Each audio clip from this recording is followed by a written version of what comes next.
Hello दोस्तों, मैं सुमित कुमार शर्मा आप सभी को बायोलॉजी बूम्स में स्वागत करता हूं। आज बायोलॉजी बूम्स में कोशिका का अगला हम लोग टॉपिक्स जानेंगे अंतःप्रदवी जालिका के बारे में, यानी एंडोप्लाज्मिक रेक्टिकुलम के बारे में। जानेंगे कि एंडोप्लाज्मिक रेक्टिकुलम क्या होता है और कहाँ पाया जाता है और यह कितने प्रकार के होते हैं। तो अगर आप इसकी पिछली वीडियो अगर नहीं देखे हो तो आप हमारे प्ले लिस्ट में जाकर पिछली वीडियो को बारी बारी से आप देख सकते हैं और आप यहाँ तक आकर आप इस वीडियो को समझ सकते हैं कि इसका टॉपिक्स क्या है। और यह हम लोग आज जानते हैं एंडोप्लाज्मिक रेक्टिकुलम के बारे में कि एंडोप्लाज्मिक रेक्टिकुलम क्या होता है। तो ये एंडोप्लाज्मिक रेक्टिकुलम ये भी क्या है, एक कोशिका द्रव्य के अंदर पाए जाने वाला आपका क्या है, कह सकते हैं कि ये भी एक क्या है, पदार्थ के रूप में होता है। यानी हम जानते हैं कि ये कोशिका है मेरा, ये कोशिका का एक केंद्रक हो गया। ठीक, ये कोशिका का सबसे जो बाहरी जो ये भित्ति होती है, जो मोटी सी परत होती है, वो हम जानते हैं कि क्या होता है, तो सेल वाल होता है। यानी कि हम लोग जानते हैं कि कोशिका भित्ति होती है। ये इसके अंदर एक लचीली सी मुलायम सी झिल्ली होती है, यानी जिसको हम लोग अर्धपराग में बोलते हैं, उसको हम लोग क्या बोलते हैं, सेल मेम्ब्रेन बोलते हैं। यानी कि हम लोग कोशिका झिल्ली के नाम से जानते हैं, जो सबसे मुलायम होती है, जैसे प्याज की झिल्ली जो होती है। इसके अंदर अर्ध जो तरल पदार्थ होते हैं, जो लिक्विड के रूप में पाए जाते हैं, वो हमारा कहलाता है यानी कि कोशिका द्रव्य, जो कि यह एक जीव द्रव्य का क्या है, भाग है। तो कोशिका द्रव्य के अंदर ही आपका माइटोकॉन्ड्रिया, गोल्गी काय, रेक्टिकुलम, राइबोसोम, लाइसोसोम, ये अन्य सभी कोशिकाओं के अंदर पाए जाने वाला इसका यह एलिमेंट्स है। तो ये क्या करता है, यानी अंतःप्रदवी जालिका क्या करता है, तो देखिए कहता है कि यह कोशिका का एक क्या करता है, आंतरिक सहारा प्रदान करता है। यानी कि अंदर की ये भागे को क्या करता है, एक मतलब हेल्प करता है, हेल्पफुल होता है। कहने का अर्थात ये क्या करता है, उसको सभी कोशिकाओं को, यानी सभी कोशिकाओं को क्या करता है, एक सहारा देता है, यानी मदद करता है। तो इसलिए इसको हम लोग क्या कहते हैं, आंतरिक कंकाल कहते हैं। यानी इसे हम लोग क्या कहते हैं, कोशिका का आंतरिक कंकाल कहते हैं। जब यह बॉडी के अंदर यानी कोशिका के अंदर क्या करता है, अगर आप सहारा दे, आप उसको हेल्प करे, तो ये क्या कहलाता है, कोशिका का आंतरिक कंकाल कहलाता है।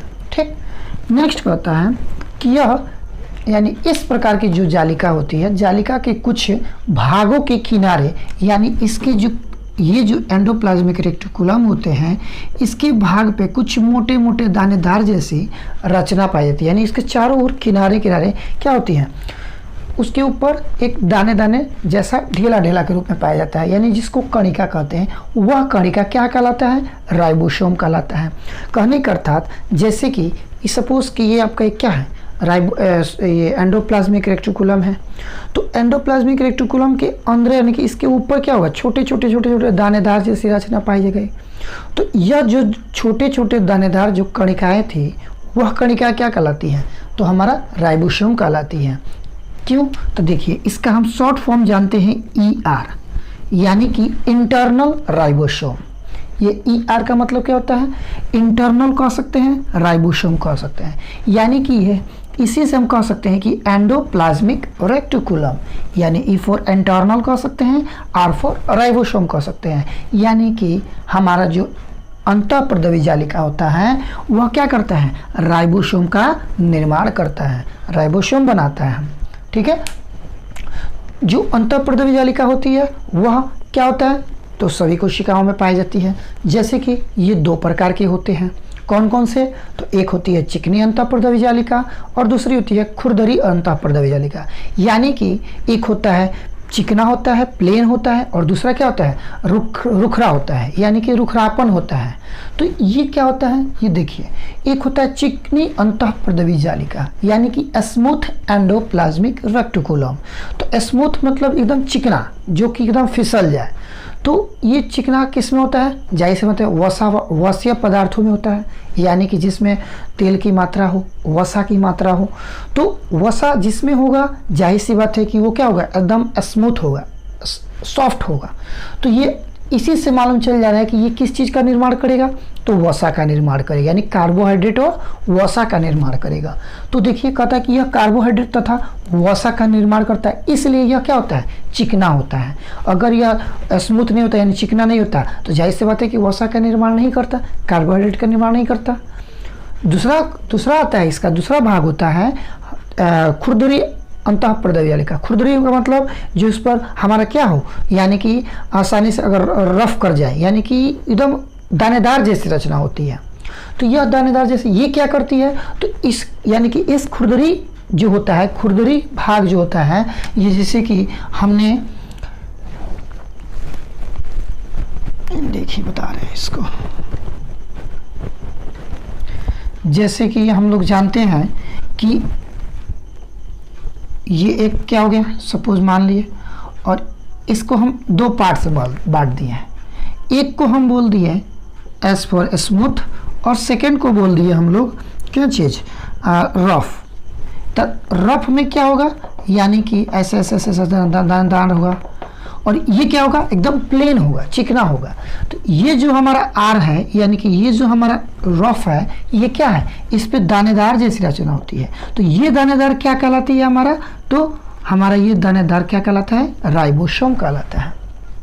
यानी कि दानेदार जैसी जो कणिकाएं पाई जाती है वो क्या कहलाती है, राइबोसोम कहलाती है। यानी कि इसके ऊपर राइबोसोम पाया जाता है और यह प्रोटीन का निर्माण करता है। यानी कि ये जो राइबोसोम पाया जाता है, तो ये किस चीज़ का निर्माण करता है, तो प्रोटीन्स का निर्माण करता है। क्या करता है, प्रोटीन का निर्माण करता है। ठीक है, आप अगर आपको कुछ ना समझ में आया हो तो आप हमसे कमेंट्स बॉक्स में ज़रूर पूछ सकते हैं, क्योंकि जो भी आपको बताया गया ये हमारा अंतःप्रदवी जालिका के बारे में बताया गया है। इतना सॉफ्टली, इतने इजीली तरीक़ा से बताया गया। आई होप कि आपको सभी बात हमारा समझ में ज़रूर आया होगा। तो आप देख सकते हैं, अगर आपको स्क्रीनशॉट लेना हो ले सकते हैं।